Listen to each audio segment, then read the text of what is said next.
Voilà pour les titres. Mesdames, Messieurs, bonsoir et bienvenue aux informations. Nous sommes mercredi et le Conseil des ministres s'est réuni en session ordinaire aujourd'hui sous la présidence du président de la République par intérim. Après examen des points inscrits à l'ordre du jour, le Conseil a adopté des projets de texte, entendu une communication et procédé à des nominations. Avec moi sur ce plateau, Ibrahim Djambele. Ibrahim, bonsoir. Bonsoir Amadou Sankaré. Avec vous, le contenu de ce communiqué. Tout à fait. Mesdames et messieurs, bonsoir au chapitre des mesures réglementaires. Et sur le rapport du ministre des Affaires étrangères et de la coopération internationale, le Conseil des ministres a adopté un projet d'ordonnance autorisant la ratification du traité sur le commerce des armes adopté à New York le 2 avril 2013 par l'Assemblée générale des Nations unies. Le commerce des armes conventionnelles est un phénomène qui concerne tous les pays et toutes les régions du monde.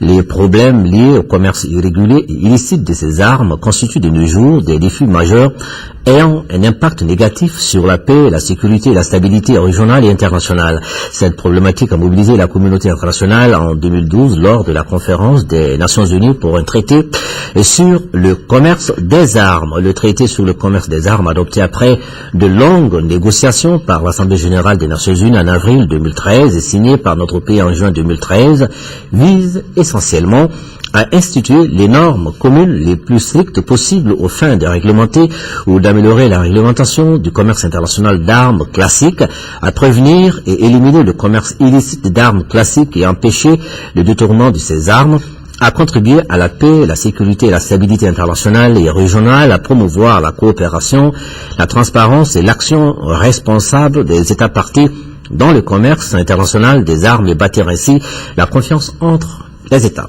Le traité s'applique à toutes les armes classiques et relevant des catégories telles que les chars de combat, les véhicules blindés de combat, les systèmes d'artillerie de gros calibre, les avions et les hélicoptères de combat, les navires de guerre, les missiles et lanceurs de missiles, les armes légères et armes de petit calibre. Il définit les mesures générales de mise en œuvre et détermine les mécanismes d'application des transferts d'armes, la conservation des données et l'établissement des rapports. Dans un délai d'1 an, à compter de l'entrée en vigueur du traité à son égard, chaque État partie adresse au secrétariat un rapport initial sur les mesures prises pour sa mise en œuvre. Sur le rapport du ministre des Finances, le Conseil des ministres a adopté un projet de décret portant approbation de l'avenant numéro 1 dans le cadre de l'exécution du marché relatif aux travaux de construction du siège du comité de régulation des télécommunications. Dans le cadre de l'amélioration des conditions et du cadre de travail de son personnel, le comité de régulation des télécommunications devenu en 2011 l'autorité malienne de régulation des communications, des télécommunications TIC et Poste a entrepris sur fonds propres la construction de son siège SIS à Amdalaï. Le marché conclu à cet effet en 2009 a été attribué à l'entreprise Comatex Sibat SA pour un montant de 4 milliards 154 millions de francs CFA environ et un délai d'exécution de 24 mois. Au cours de l'exécution des travaux, il est apparu nécessaire de réaliser des travaux supplémentaires en vue de rendre le bâtiment plus fonctionnel. Le présent avenant au marché initial est approuvé pour permettre la réalisation de ces travaux supplémentaires pour un montant de 442 183 000 francs CFA environ et un délai d'exécution de 8 mois. Sur le rapport du ministre du Logement, des Affaires foncières et de l'Urbanisme, le Conseil des ministres a adopté un projet de décret portant affectation au ministère des Finances de parcelles de terrain dans les cercles de Caille et de Kenyeba. Dans la recherche de solutions pour assurer l'amélioration permanente des conditions d'exécution du service et suite à la révision de la carte douanière du pays ayant entraîné la création de nouvelles structures, il est apparu nécessaire pour le service des douanes de sécuriser les parcelles de terrain et bâtiments existants et de procéder à l'identification des parcelles pour abriter les structures nouvellement créées. La présente affectation de parcelles de terrain dans les cercles de Caille et de Kenyeba s'inscrit dans ce cadre. Elle porte sur les parcelles de terrain objet des titres fonciers suivants. 1.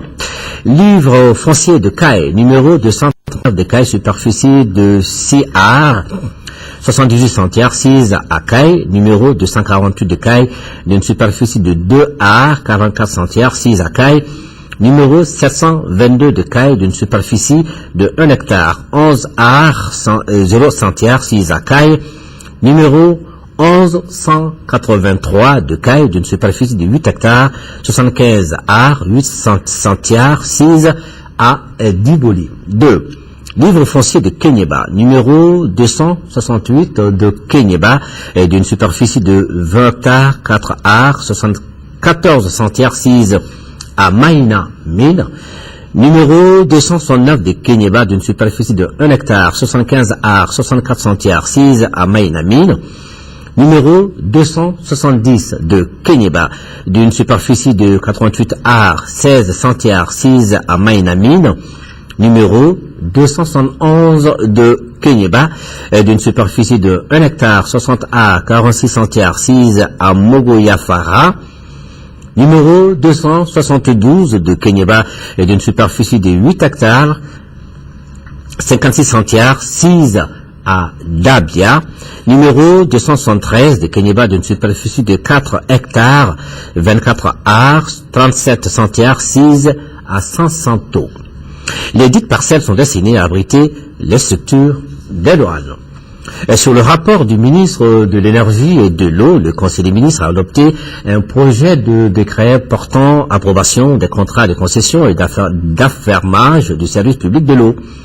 Dans le but d'améliorer le service public de l'alimentation en eau potable et de renforcer l'autonomie foncière du sous-secteur de l'hydraulique urbaine dans le périmètre de la concession, le gouvernement a procédé en 2010 à une réforme institutionnelle dans le secteur.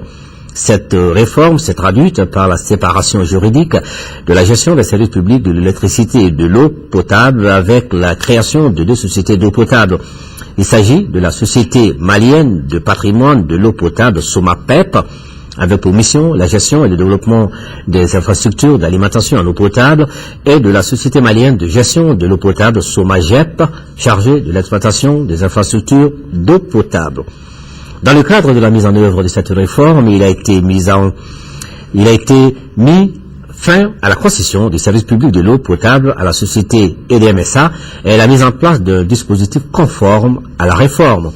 Ce dispositif comprend un contrat de concession entre l'État et la société malienne de patrimoine de l'eau potable, un contrat d'affermage entre la société de patrimoine, la société de gestion de l'eau potable et l'État. Ces contrats, objet du présent projet de décret d'approbation, spécifient les rôles, responsabilités, obligations et droits des parties État, SOMAPEP, SOMAGEP et exploitants par rapport au service public de l'eau potable dans le périmètre de concession. Au chapitre des mesures individuelles, le Conseil des ministres a procédé à la nomination au grade de général de corps d'armée à titre exceptionnel à compter du 1er août 2013 du capitaine Amadou Aya Sanogo, au grade de général de brigade à titre exceptionnel à compter du 1er août 2013 de colonel-major Didier Dako, colonel Moussa Sinko Koulibaly. Le Conseil des ministres a procédé également à d'autres nominations que voici.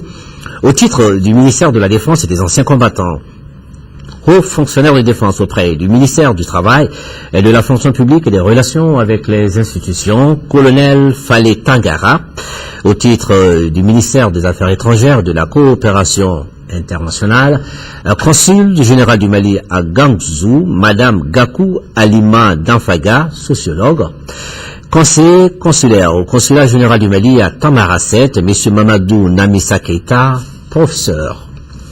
Au titre du ministère du Commerce et de l'Industrie, directeur national de l'industrie, M. Sekou Keita, ingénieur de l'industrie et des mines. Directeur du Centre pour le développement du secteur agroalimentaire, Madame Kamara Mariam Keita, ingénieur de l'industrie et des mines. Au chapitre des communications, au titre du ministère de l'économie, de l'action humanitaire, le Conseil des ministres a examiné une communication relative au rapport général des travaux de la revue 2012 du cadre stratégique pour la croissance et la réduction de la pauvreté CSCRP 2012-2017. La revue 2012 du cadre stratégique pour la croissance et la réduction de la pauvreté s'est tenue les 4 et 5 juillet 2013. Elle a regroupé des membres du gouvernement, les partenaires techniques et financiers, les acteurs de la société civile et du secteur privé, les représentants des services techniques nationaux et des institutions.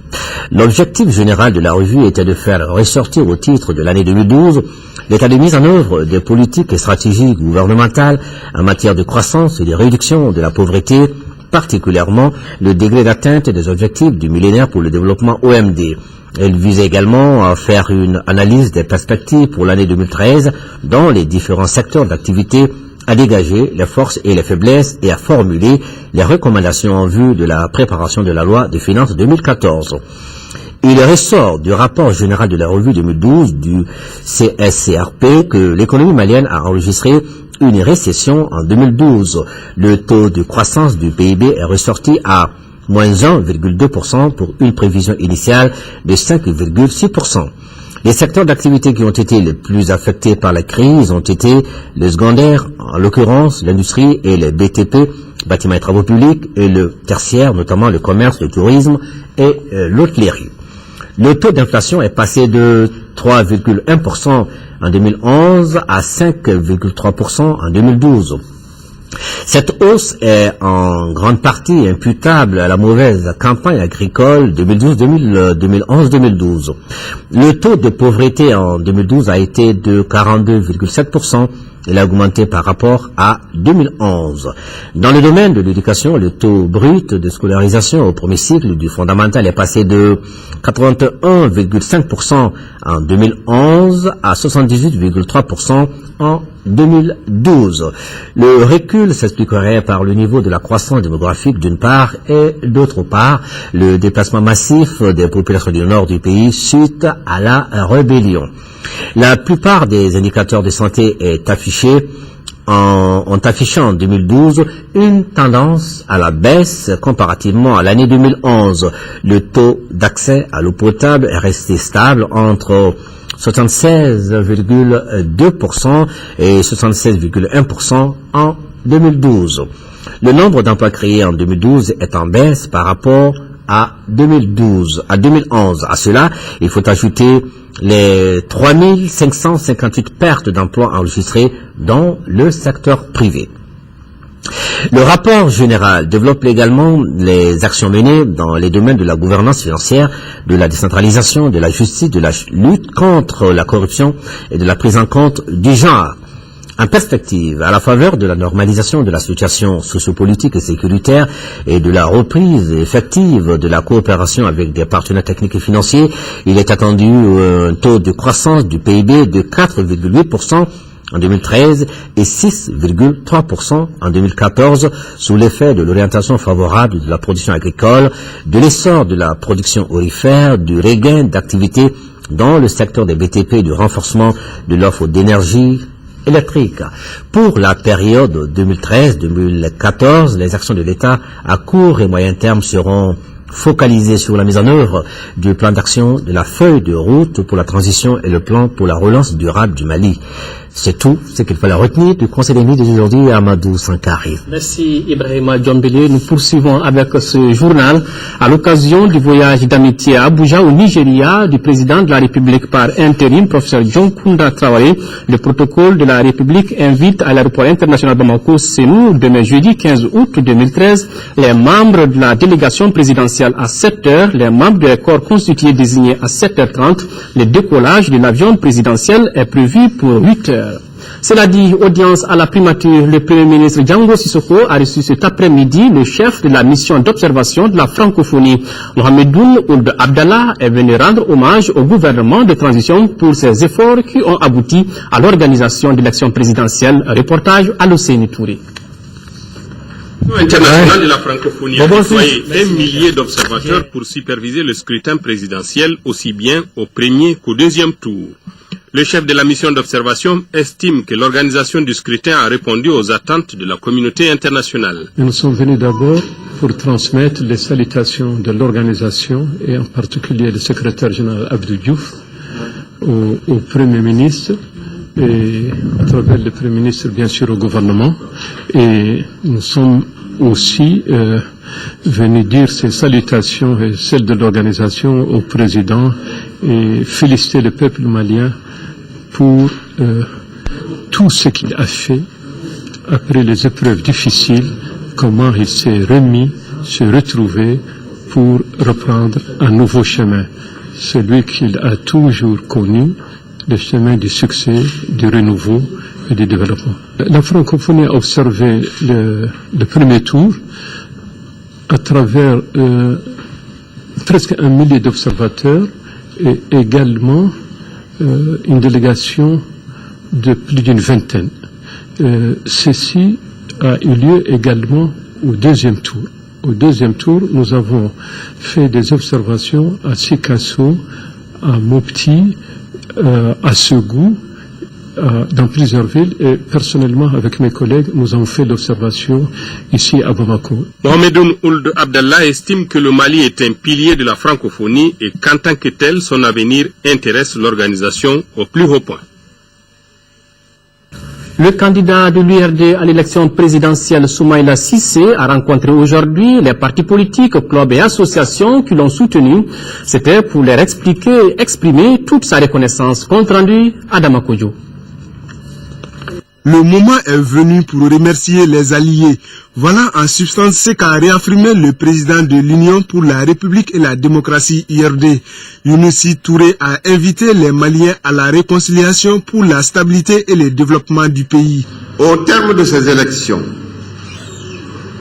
qui ouvrent la voie au retour à la réconciliation nationale, à la stabilité politique, je l'espère, et à des meilleures perspectives de développement économique, social et culturel, je me dois d'exprimer ma gratitude à tous les acteurs qui ont pris part.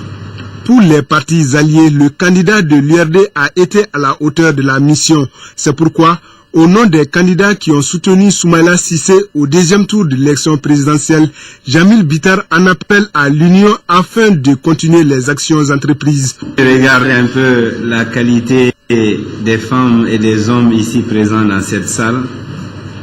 J'avoue personnellement que je suis très ému. Monsieur le Président de l'URD, c'est à nous de vous remercier. Vous avez été un bon chef de famille. Quant au candidat de l'URD au scrutin du dimanche dernier, Soumaïla Cissé a magnifié les relations qui existent entre les membres de la famille URD. Le candidat se félicite de l'engagement de tous ses soutiens. Nous devons rester unis, c'est très important. Et rester unis n'est pas quelque chose de facile. Rester unis dans un contexte économique difficile, où les problèmes sociaux et les problèmes individuels sont énormes, ce sont des montagnes. Ça nécessite des hommes presque de notre temps, du temps de Younousi Touré et d'Ali Diallo. Nous ne sommes pas là, nous devons nous réadapter. Nous devons comprendre que notre société a changé, que nos méthodes doivent changer, que notre façon de voir les choses doit changer. Soumaïla Cissé a également proposé à ses soutiens une évaluation objective des insuffisances constatées en vue de participer efficacement à la consolidation de la démocratie au Mali. Retenez que la cérémonie de proclamation des résultats provisoires du deuxième tour de l'élection présidentielle aura lieu demain 15 août à 10h dans la salle de réunion du gouvernorat du district de Bamako. Deuxième tour de l'élection présidentielle, les points de presse sur le sujet se poursuivent ce matin. La mission d'observation électorale des ONG Cercle africain pour la bonne gouvernance électorale était face à la presse. La mission a formulé quelques recommandations à l'endroit des partis politiques et la société civile. Écoutons Roland Bovis, des propos recueillis par Alpha Maïga. En vue de tout ce qui précède la mission d'observation électorale des ONG Cercle africain pour la bonne gouvernance électorale, CABGE, et groupe de recherche, développement et sondage, GRDS, considère que le second tour de l'élection présidentielle du 11 août 2013 a été libre, transparente et équitable. Dans la perspective des scrutins à venir, la mission formule les recommandations ci-après. À l'endroit des partis politiques, la mission suggère aux partis politiques de renforcer la formation de leurs militantes et militants dans les domaines politiques, civiques et sur la citoyenneté afin de les rendre plus responsables et plus matures. À l'endroit de la société civile, elle doit continuer à garder sa neutralité et ne chercher que les conditions d'un bien-être du peuple malien. Vu l'attachement que le peuple malien accorde au processus démocratique, la mission d'observation électorale des ONG Cercle africain pour la bonne gouvernance électorale, CABGE, et groupe de recherche et développement et sondage, GRDS, salue avec respect, teinté d'admiration, le civisme dont il a fait preuve lors de cette consultation électorale. Voilà donc la cérémonie de proclamation des résultats provisoires du deuxième tour, c'est demain à partir de 10h dans la salle de réunion du gouvernorat du district de Bamako, une cérémonie qui sera retransmise en direct sur nos chaînes télé et radio. À l'issue du deuxième tour de l'élection du président de la République, nous continuons de recevoir ici des réactions. C'est ainsi que le réseau des historiens géographes et la Commission nationale des droits de l'homme notent avec satisfaction le bon déroulement de l'élection présidentielle et félicite le gouvernement et l'ensemble de ses partenaires et toutes les structures ayant pris part à son organisation. Bientôt, le paysage médiatique malien se verra doté d'un nouvel outil de communication. Il s'agit d'un studio radio pour la paix et le dialogue au Mali dénommé Studio Tamani, un projet qui ambitionne de tisser et renforcer le dialogue entre les communautés d'une part et accompagner le processus démocratique pour la reconstruction du pays d'autre part. Les responsables du projet étaient face à la presse pour donner d'amples informations. Reportage Alpha Maïga.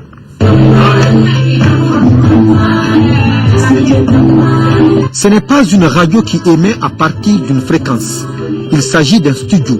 Le studio Tamani, logé ici à la Maison de la Presse, conçu pour la paix et le dialogue au Mali. Le Mali, un pays qui vient de loin après des mois de crise. Et c'est pour mieux informer l'opinion sur la nécessité de cet outil que les responsables du projet Studio Tamani ont initié ce point de presse. Ce n'est pas une radio, mais c'est un studio de production et qui s'appuie sur des radios membres de l'URTEL. Le Tama a cette particularité dans nos traditions africaines de véhiculer des messages tambourinés. Et il nous semble qu'il y avait là un lien à faire avec notre projet dont l'objectif c'est de diffuser des messages de sensibilisation, des messages de promotion de la paix et de la réconciliation entre les communautés du Mali. Ainsi, les programmes du studio Tamani seront lancés officiellement le lundi prochain et pour une durée de 18 mois. Pour faire fonctionner les programmes, voici la quinzaine de journalistes, animateurs et techniciens qui apporteront leur expertise dans le domaine. L'Union européenne a été heureuse et s'est lancée dans ce projet. Ça vise à contribuer au renouvellement d'un vouloir vivre au Mali, de favoriser le dialogue intracommunautaire, de fournir des informations impartiales, de qualité, professionnelles, sur tout le territoire, et en plus en langue nationale. Une belle initiative, le studio Tamani. Autre facteur de communication, la route. Les transporteurs routiers du Mali veulent donner de nouvelles orientations à leur secteur. Ils sont réunis depuis ce matin pour la 5e session ordinaire de l'Assemblée consulaire de leur organisation. Au menu de la rencontre, le bilan de 5 ans de gestion de l'équipe sortante. Une équipe qui, selon son président, a pu implanter le CMTR dans l'ensemble des régions du Mali. Compte rendu, Mohamed Diarra. Les travaux de la 5e session ordinaire de l'Assemblée consulaire du Conseil malien des transporteurs routiers, CMTR, s'ouvrent sur une note positive. L'équipe sortante dirigée par Youssou Traoré a lutté et obtenu des revendications qui sont de nature à propulser le secteur des transports au Mali. Au titre du renforcement des capacités, le CMTR a obtenu l'affectation de la lettre de voiture, l'allègement de la pression fiscale par la suppression de la redevance d'usage routier, la suppression des postes de sécurité routière sur les axes routiers inter-États dont certains avaient été érigés en postes de contrôle routier, l'adhésion des transporteurs routiers à l'application de la charge à l'essuyer par l'information et la sensibilisation, l'application du poids total autorisé en stage avec seuil de tolérance de 20%. Le président Traoré se glorifie également de l'implantation du CMTR dans les 8 régions du Mali et dans les différents ports de la sous-région, excepté Conakry, Ghana et Nouakchott, qui recevront des représentations maliennes dans les jours à venir. Malgré ces acquis, les difficultés subsistent. Aujourd'hui, le problème qui se pose à nous aujourd'hui, c'est les tracasseries. Les tracasseries sur les axes routiers. Les transporteurs sont fatigués, souffrent. Ça fait des années jusqu'à nos jours, on n'a pas pu trouver la solution. Il faut que les gouvernants regardent cet aspect de la question. À cela, il faut ajouter la crise sécuritaire du Mali. Elle a fait perdre des dizaines de milliards de francs CFA au secteur des transports, précise le président Youssouf Traoré. Avec la stabilité, les responsables du CMTR se lancent dans la perspective de professionnaliser le secteur des transports au Mali. Les perspectives aujourd'hui, c'est organiser le transport professionnel. C'est arrêter avec le transport amateur, le transport artisanal. Cette assemblée consulaire regroupe les délégués des 8 régions du Mali et du district de Bamako. En plus de l'examen du bilan de l'équipe sortante, les délégués devront procéder au toilettage des textes du CMTR. Le but est de donner de nouvelles orientations au secteur des transports. L'ambassadeur Siragatou Traoré a présenté le mercredi 7 août 2013 ses lettres de créance au président de la République tunisienne, Monsef Marzouki, au palais de Carthage. L'ambassadeur a saisi l'occasion pour transmettre au président Marzouki les salutations fraternelles et amicales du professeur Dioncounda Traoré, président de la République par intérim. Il a aussi exprimé son engagement et sa détermination à tout mettre en œuvre pour promouvoir et raffermir davantage les relations d'amitié et de coopération multiforme entre les deux pays. Le président tunisien a de son côté félicité l'ambassadeur Traoré pour le choix porté sur sa personne en qualité d'ambassadeur. Hors de nos frontières, à présent au Sénégal, je vous le disais en titre, c'est désormais une femme qui est à la tête de la police nationale. Elle s'appelle Anna Sémou Faye. La mission qui attend la nouvelle patronne de la police sénégalaise est immense. Anna Sémou Faye prend officiellement les commandes de la police sénégalaise. Elle entre ainsi dans l'histoire en devenant la toute première femme à occuper ce poste. Le commissaire Faye remplace son collègue Abdoulaye Niang, absent à la cérémonie. L'ancien directeur, dont le nom a été cité dans une affaire de trafic de drogue, a été limogé le 25 juillet. La mission qui attend la nouvelle patronne, qualifiée de dame de fer, est immense, mais avant, elle doit s'atteler à la restauration de l'image de la corporation, fortement ternie par ce scandale qui a touché la hiérarchie de la police. Nous avons traversé des moments difficiles, mais ces moments ne nous ébranlent pas. Ils n'ébranlent pas la police nationale. Et c'est pour ça que j'ai dit qu'elle reste une institution forte, une institution respectée. Mais elle a besoin, compte tenu d'une situation donc, qui a gêné, elle a besoin de vous rassurer davantage. Rassurer qu'elle est encore là, présente, elle est encore là, fidèle à des principes de rigueur. Anna Sémou Faye atteint le sommet après 30 années passées à gravir patiemment les échelons dans la police. Entrée à l'école de police en 1983 comme élève commissaire, la directrice impressionne en finissant comme major de sa promotion. Elle a dirigé de main de fer plusieurs commissariats de Dakar. Précédemment, elle coordonnait le comité interministériel de lutte contre la drogue. Pour ses collègues qui l'ont vu à l'œuvre, c'est le personnage qu'il faut à la tête de la police sénégalaise. C'est une femme engagée, une femme à la carrure que d'aucuns qualifient de dame de fer. Moi, je n'aime pas trop ce sobriquet la dame de fer, non, je parle de dame de rigueur. La nouvelle directrice de la police sénégalaise, mariée et mère de 2 enfants, a promis de renforcer la sécurité des Sénégalais et de protéger le pays contre toute forme de menace. En Égypte, la police a dispersé les partisans de Mohamed Morsi, faisant des dizaines de morts, et les structures hospitalières ont du mal à accueillir ces nombreux blessés. Attention, certaines images peuvent choquer. L'opération de déguerpissement des partisans de Mohamed Morsi, des campements qu'ils occupaient depuis 6 semaines dans la capitale, de la garde nationale et la compagnie, et à l'intérieur de la 5e région militaire, la cuisine, le foyer, les transmissions, le PC des zones de défense et surtout les célibataires, hommes de rang et sous-officiers. L'avancement des travaux varie d'un chantier à un autre. Ce qui concerne la rénovation, telle que le groupement de la garde, c'est déjà à 80%. Le foyer, la cuisine se trouve à 20%.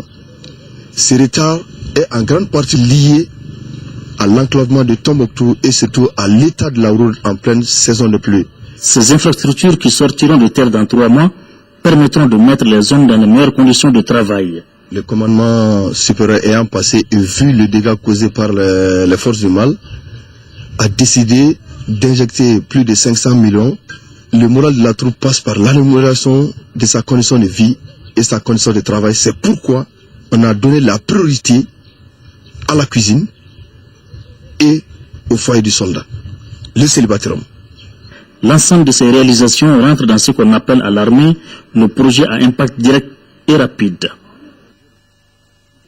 Nous sommes au nord et nous y restons. World Vision apporte son soutien aux écoles et enfants affectés par la crise dans le cercle de Bourem, des kits scolaires d'une valeur de plus de 31 millions de francs CFA destinés à 24 écoles qui pourront désormais travailler dans de bonnes conditions. Compte rendu Drissa Koni. Cet appui aux 24 écoles de la commune de Bourem et de Téméra permettra aux 4 951 élèves et 115 enseignants d'achever l'année scolaire en beauté et d'alléger la charge des parents à la rentrée prochaine. 5 000 élèves qui vont bénéficier des kits, des sacs contenant du matériel, des kits enseignants et beaucoup d'autres matériels. Au nom des bénéficiaires, le gouverneur de Gao a félicité le donateur et instruit aux responsables d'école d'en faire bon usage. Qui aide un enfant d'une certaine manière à se former, à s'éduquer, effectivement aide la population à s'épanouir et à se développer. Donc je tiens effectivement au nom de l'ensemble de ces populations, bénéficiaires et non bénéficiaires, à féliciter et à encourager World Vision de l'action qui vient de mener. D'une valeur de plus de 31 millions de francs CFA, l'ONG Cabinet de recherche Action pour le développement endogène CRAD est le partenaire local de la mise en œuvre de ces projets d'ici le 30 septembre 2013. Cette cérémonie, c'était pour présenter ce beau matériel au gouverneur, pour que le matériel puisse être officiellement réceptionné au niveau régional avant d'être transmis sur Bourem en faveur des enfants. World Vision, qui a quitté la région suite à la crise, donne ainsi un espoir de retour à travers cet appui. En tout cas, c'est le souhait de l'ensemble des couches socio-professionnelles de la 7e région. Retour ici à Bamako pour parler de la soirée dédiée exclusivement à la reconnaissance du mérite des personnalités qui se sont impliquées pour une sortie de crise au Mali, qui aura lieu le 31 août prochain au Centre international de conférence de Bamako. C'est une initiative de la structure Mera Mérite de la reconnaissance africaine. L'objectif de cette première édition est d'encourager et de valoriser les bonnes actions des femmes et des hommes qui se sont distingués pendant cette période. À cette occasion, plusieurs trophées seront attribués. La cérémonie de lancement s'est déroulé aujourd'hui, Garibou Pérou. L'heure de la reconnaissance sonne au Mali. Les missions du gouvernement de transition arriveront à terme dans quelques mois. C'est dans ce cadre que cette première édition du mérite de la reconnaissance africaine est initiée. Elle est dédiée au président de la République par intérim, professeur Diongouna Traoré, pour la réussite de la transition. À cette occasion, le trophée de la sagesse africaine lui sera décerné en plus de plusieurs autres personnalités. Certes, la liste de grandes figures qui se sont illustrées dans le domaine de la paix, de la démocratie et dans les actions de développement au Mali et en Afrique n'est pas définitive. Et la jeunesse peut donc profiter de cet espace pour s'inspirer de ces personnalités. S'inspirer afin de s'inscrire de ce que les Mera appellent le panthéon des sages africains. En répondant aux questions des journalistes, les responsables du Mera ont expliqué que les critères sont définis par les experts nationaux et internationaux pour être retenus. La soirée de cette première édition aura lieu le 31 août prochain au Centre international de conférence de Bamako.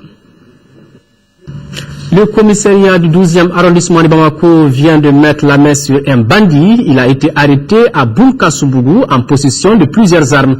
Les circonstances de son arrestation sont relatées ici par le commissaire divisionnaire Mohamed Koureji. Il est au micro de Mamourou Sidibé. Dans la nuit du 2 au 3 août 2013, aux environs de 3 heures du matin, nous avons été informés par un veilleur de nuit à la station d'essence Soleil, à Boulkasoubougou, ici c'est la route de Kougro, que les cambrioleurs étaient en train de voler à leur niveau. Donc une équipe du 2e arrondissement a été envoyée sur les lieux. Et arrivés justement sur les lieux, ils ont essayé de tuer par des bandits qui étaient en train de cambrioler. Donc ils ont riposté. Il y a eu plusieurs échanges de tirs. Pendant ce temps, je crois que les bandits ont compris qu'on était supérieurs, parce que c'était vraiment un fait nourri. Donc ils ont abandonné les lieux, mais nous avons pu appréhender le nommé Zoumana Kamara.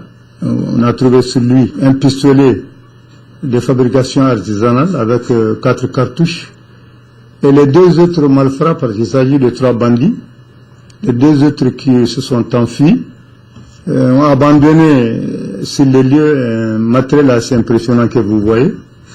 2 pistolets, dont un de fabrication artisanale avec 5 cartouches de chasse, et un pistolet de fabrication française, calibre 7,65 courts, avec un chargeur garni de 6 cartouches. Vous voyez, ils ont abandonné aussi une paire de cisailles, 2 cadenas cassés. Justement, avant d'arriver à la station, ils ont eu à cambrioler une alimentation conduite à la station.